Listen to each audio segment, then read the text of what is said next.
This is the future.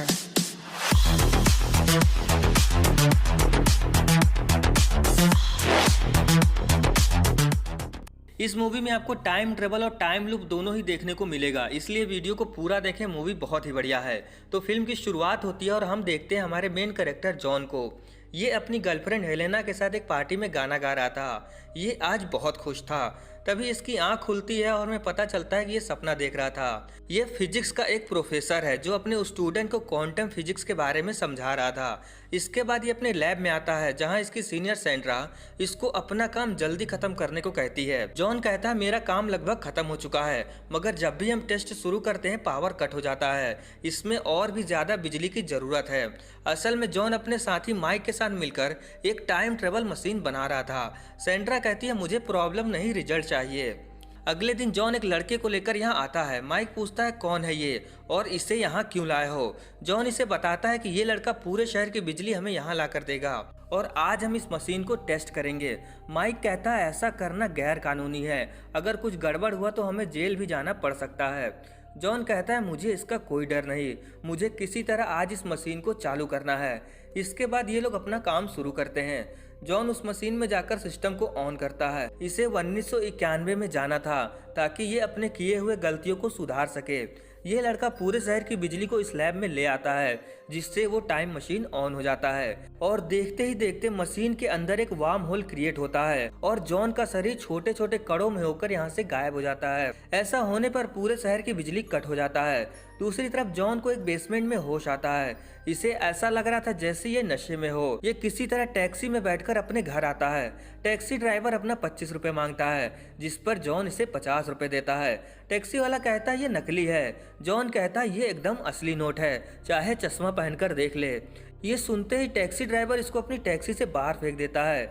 जब ये अपने घर के बाहर आता है तब ये अपने वॉचमैन को देखकर चौंक जाता है क्योंकि वो एकदम जवान लग रहा था। ये अपने चारों तरफ देखता है तो यहाँ पर सब कुछ एकदम बदला बदला सा लग रहा था। ये तुरंत एक आदमी को पकड़कर पूछता है ये कौन सा साल चल रहा है। ये आदमी से बताता है कि ये 1991 है। ये जानकर जॉन को यकीन नहीं होता कि इसका टाइम ट्रेवल मशीन काम कर गया था और ये सचमुच 20 साल समय में पीछे आ गया है। ये एक बार में जाकर हिसाब किताब लगाने लगता है कि आगे इसे क्या करना था, मगर इसके पास अभी इस जमाने के पैसे नहीं थे। इसीलिए ये यहाँ पर चल रहे मैच पर सट्टा लगाकर बहुत सारे पैसे कमा लेता है क्योंकि इसे मालूम था कि कौन सी टीम जीतने वाली है। इसके बाद ये उस पार्टी में आता है जिसका सपना ये शुरुआत में देख रहा था। यहीं पर इसको कुछ सुधार करना था। तभी इसे माइक और सेंड्रा देख लेते हैं। इन्हें लगता है कि ये जॉन का कोई रिश्तेदार है। जॉन तुरंत यहाँ से भागकर एक बैंडेज को अपने मुंह पर लपेट लेता है ताकि इसे कोई पहचान न सके। इसके बाद ये उस जगह पर जाता है जहाँ जॉन वन हेलेना को प्रपोज कर रहा था। हेलेना भी मान जाती है। जॉन वन खुशी के मारे नाचने लगता है। हेलेना के जाते ही जॉन टू इसके सामने आता है। जॉन वन अपने ही रूप को सामने देखकर चौंक जाता है। जॉन वन इससे पूछता है कौन हो तुम। जॉन टू कहता है तुम्हें क्या लगता है आखिर मैं कौन हूँ। जॉन वन कहता है पिताजी मुझे लगा आप मर गए हैं, मगर आप तो अभी जिंदा हैं। जॉन टू कहता है बेवकूफ़ कहीं कि मैं तुम्हारा पिता नहीं हूँ, हम दोनों एक ही हैं। मैं फ्यूचर से आया हूँ ताकि तुम्हारी जिंदगी को बदल सकूं। इसके बाद ये दोनों इस पार्टी में आते हैं जहाँ पर हेलेना गाना गा रही थी। जॉन टू इसे बताता है कि हेलेना ने ही तुम्हारी जिंदगी को बर्बाद किया है। जॉन को इसकी बातों पर यकीन नहीं होता क्योंकि अभी अभी हेलेना के साथ इसकी दोस्ती हुई है और इसके हिसाब से हेलेना बहुत अच्छी है। फिर जॉन टू इसे बताता है कि उसका पहले ही एक बॉयफ्रेंड है और इस पार्टी में वो दोनों मिलकर तुम्हें एक ड्रिंक पिलाएंगे जिससे तुम नशे में आ जाओगे और फिर तुम्हारे साथ ये लोग बहुत बुरा मजाक करने वाले हैं जिसका दर्द तुम कभी नहीं भूल पाओगे।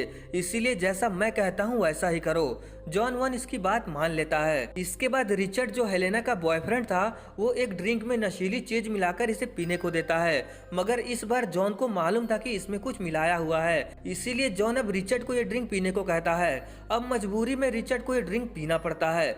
ड्रिंक पीते ही रिचर्ड यहाँ से भागता है ताकि इसका पोल न खुल जाए। जॉन हेलेना से कहता है तुम्हें रिचर्ड का साथ छोड़ देना चाहिए क्योंकि वो अच्छा इंसान नहीं है। हेलेना कहती है मुझे मालूम है, मगर उसके पास बहुत पैसा है और मेरे पास पैसे नहीं है। जॉन कहता है अगर ऐसी बात है तो मैं भी बहुत पैसे कमाऊंगा और एक दिन वो मेरे अंडर में काम करेगा, ये मेरा वादा है। इस तरफ जॉन टू और माइक ये सब देख रहे थे। तभी जॉन टू के शरीर के छोटे छोटे टुकड़े होकर हवा में गायब हो जाते हैं। इसके अगले सीन में जॉन 2 को एक बहुत ही शानदार घर में होश आता है। ये अपने समय 2011 में आ चुका था। अब इसका फ्यूचर पूरी तरह से बदल चुका है। ये करोड़पति नहीं बल्कि अरबपति बन चुका था। ये खुशी के मारे डांस करने लगता है। तभी इसके रूम में एक लड़की आती है। इसे लगता है वो हेलेना होगी, मगर ये तो कोई और है। अब रिचर्ड जॉन के लिए काम करता था। जॉन को अभी कुछ भी याद नहीं था कि इन 20 सालों में इसके साथ क्या हुआ और ये इतना अमीर कैसे बन गया। रिचर्ड जॉन को एक मीटिंग में ले जाता है, जहाँ पर इसकी मुलाकात इसके दोस्त माइक से होती है। जॉन के ऊपर बहुत सारे स्मगलिंग के केस चल रहे थे और माइक जॉन के खिलाफ था। इसके बाद जॉन रिचर्ड से हेलेना के बारे में पूछता है। तब इसे पता चलता है कि इसी के कारण हेलेना अब जेल में है। ये तुरंत हेलेना से जाकर मिलता है, जिसकी हालत बहुत खराब लग रही थी। हेलेना इसको देखते ही एक थप्पड़ मारती है। जॉन इसको समझाने की कोशिश करता है कि ये वो जॉन नहीं है जिसने तुम्हारा ये हाल किया है। ये हेलेना से माफी मांगता है। अब जॉन को ये पता चल चुका था कि ये अमीर तो बन चुका है, मगर इसके सारे अपने इसके खिलाफ हो चुके हैं, क्योंकि इसने पैसा कमाने के लिए बहुत सारे बुरे काम किए हैं। अगले सीन में माइक जॉन के घर आकर इसके ऊपर गन तान देता है। ये जॉन से कहता है, आखिर तुम कब तक हमारा पीछा छोड़ोगे? तुम हेलेना से मिलने क्यों गए थे? जॉन इसे समझाता है कि ये वो जॉन नहीं है जिसे तुम समझ रहे हो। ये इसको टाइम ट्रेवल वाली बात बताता है। इसका मानना था कि ये समय में पीछे जाकर अपनी गलतियों को सुधारेगा, मगर ऐसा करने में ये सब होगा इसने कभी सोचा भी नहीं था। माइक को इसकी बातों पर भरोसा हो रहा था। जॉन इसे बताता है कि सब कुछ पहले जैसा कर देगा और ऐसा करने में मुझे फिर से टाइम में पीछे जाना होगा। जाने से पहले ये हेलेना को जेल से छुड़वा देता है, क्योंकि अब इसके पास बहुत पैसा था। इसके बाद जॉन और माइक उस टाइम मशीन के पास जाते हैं और इस बार बिजली की भी कोई समस्या नहीं थी, क्योंकि हम जानते हैं कि अब जॉन अरबपति बन चुका है। इसके बाद जॉन एक एस्ट्रोनॉट का सूट पहनकर उस टाइम मशीन में चला जाता है। माइक इस मशीन को ऑन करता है और देखते ही देखते जॉन का शरीर छोटे छोटे टुकड़ों में होकर यहाँ से गायब हो जाता है। अगले सीन में जॉन 1991 में उसी पार्टी वाले समय में पहुंचता है, मगर इसे आने में थोड़ी देर हो जाती है। यहाँ पर पहले ही जॉन 2 आकर जॉन 1 को समझा रहा था। इस जगह पर फिर से वही सब रिपीट हो रहा था, मगर इस बार जॉन 3 भी यहाँ आ चुका था। जॉन 1 इन दोनों को देखकर बेहोश हो जाता है। जॉन 2 इससे पूछता है, आखिर तुम यहाँ क्यों आए हो? जॉन 3 इसे समझाता है कि तुम जो यहाँ करने आए हो वैसा करने से हमारा फ्यूचर और भी ज्यादा खराब हो जाएगा, इसीलिए मैं तुम्हें यहाँ रोकने के लिए आया हूँ। ये फ्यूचर में होने वाली सभी चीजों के बारे में बताता है। ये जानकर जॉन 2 के मन में लालच आ जाता है। फिर क्या था, इन दोनों में लड़ाई होने लगती है और जब जॉन 1 को होश आता है तब इसे यहाँ पर एक पर्ची मिलती है, जिस पर लिखा था कि तुमने जो भी देखा वो सच नहीं है, हमने तुम्हें बेवकूफ बनाया है, इसके लिए सॉरी। ये तुरंत भागकर पार्टी में आता है जहाँ हेलेना गाना गा रही थी। अब ये भी हेलेना के साथ मिलकर गाना गाने लगता है और ये वही सीन होता है जो हमने मूवी के शुरुआत में देखा था। यहाँ पर सब कुछ एकदम बढ़िया चल रहा था। जॉन 3 ने जॉन 2 को गन पॉइंट पर रखा था ताकि ये कुछ गड़बड़ी न कर पाए, लेकिन तभी यहाँ माइक आकर इनकी गन ले लेता है। इसने सोचा कि ये भी अपना फ्यूचर बदलेगा, इसीलिए ये भी टाइम ट्रेवल करके यहाँ आ गया था और ये जॉन 2 के साथ हो जाता है, क्योंकि जॉन 3 ऐसा कुछ नहीं चाहता था जिससे कोई टाइमलाइन बिगड़े। जॉन 2 और माइक जॉन 3 को बेसमेंट में बांध देते हैं ताकि ये इनको डिस्टर्ब न करे। इधर पार्टी में दिखाया जाता है कि रिचर्ड उस ड्रिंक में कुछ मिलाकर जॉन को देता है। जॉन 2 और माइक को आने में देरी हो जाती है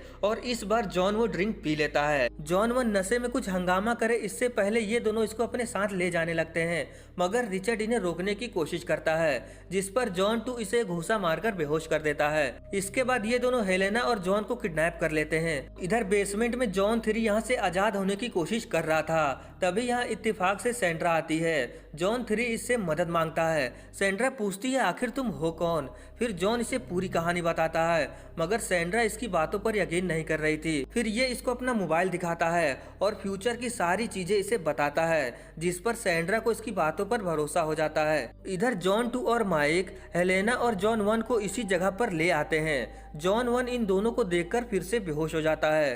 तभी जॉन 3 माइक के ऊपर पीछे से हमला करता है, क्योंकि सेंड्रा ने इसकी रस्सी खोल दिया था और अब वो इसके साथ थी। माइक भी अब यहीं पर बेहोश हो जाता है। अब जॉन 3 और जॉन 2 में फिर से लड़ाई होती है और इस बार जॉन 3 जॉन 2 को इसी जगह पर बांध देता है। हेलेना जॉन 3 को देखकर डरने लगती है। फिर जॉन 3 इसे पूरी कहानी समझाता है कि ये यहाँ पर क्यों आया है और अब आगे इसे क्या करना है। ये हेलेना से कहता है कि अगर तुम जॉन को खुश देखना चाहती हो तो तुम्हें आज इस पार्टी में जॉन की बहुत ज्यादा बेइज्जती करनी होगी और उसको छोड़कर जाना होगा, तभी ये टाइमलाइन सही होगी।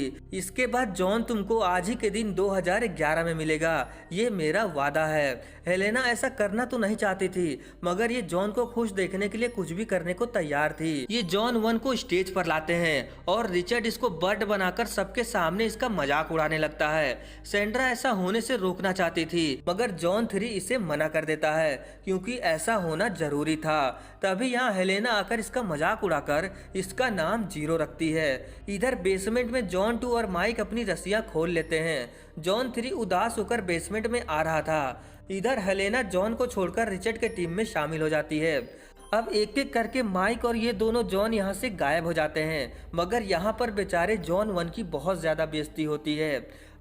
अगले सीन में जॉन 3 उसी समय में पहुंचता है जब ये पहली बार टाइम ट्रेवल करने वाला था। माइक पूछता है तुम्हारे कपड़े कैसे बदल गए, इसका मतलब मशीन काम कर रही है। जॉन कहता है हाँ बिल्कुल, मगर अब से नहीं करेगी। ये तुरंत सारे प्रोजेक्ट को डिलीट करने लगता है क्योंकि इसे एहसास हो गया था कि टाइम ट्रेवल करने से फायदा कम और नुकसान ज्यादा है, मगर माइक का ऐसा मानना नहीं था। फिर जॉन इसे बताता है कि मैं जानता हूँ कि तुम सैंड्रा को पसंद करते हो, मगर कभी उससे कह नहीं पाए। तो तुम्हारी जानकारी के लिए मैं बता दूं कि सैंड्रा भी तुम्हें पसंद करती है। ये माइक को सैंड्रा का वीडियो दिखाता है। इसके बाद ये हेलेना से मिलने के लिए भागता है। हेलेना रिचर्ड के साथ दूसरे शहर जा रही थी, तभी भागते हुए जॉन यहाँ पर पहुँचता है। इसके बाद हेलेना रिचर्ड का साथ छोड़कर जॉन के साथ आ जाती है, जैसा कि जॉन ने वादा किया था। अब हमें कुछ सालों बाद का समय दिखाया जाता है जहाँ ये चारों बहुत खुश थे और इसी के साथ ये फिल्म खत्म हो जाती है।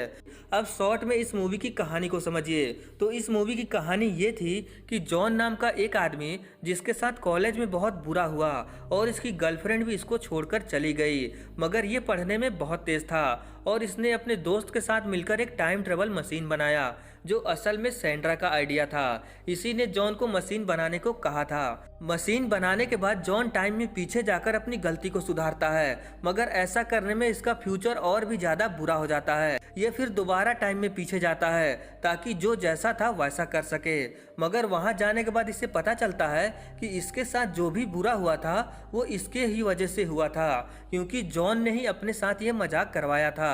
अगर ऐसा नहीं होता तो ये टाइम मशीन नहीं बनती, और अगर टाइम मशीन न बनता तो जॉन के साथ वो मजाक भी ना होता जो असल में इसी ने करवाया था। इसी को कहते हैं टाइम ट्रेवल पैराडॉक्स, जिसमें आप ढूंढते रह जाओगे कि इसकी शुरुआत कब और कैसे हुई। अगर आपको वीडियो पसंद आई हो तो वीडियो को लाइक कमेंट जरूर करें। अगली वीडियो वेब सीरीज पर आने वाली है, तब तक के लिए आप इन वीडियोस को देख सकते हैं।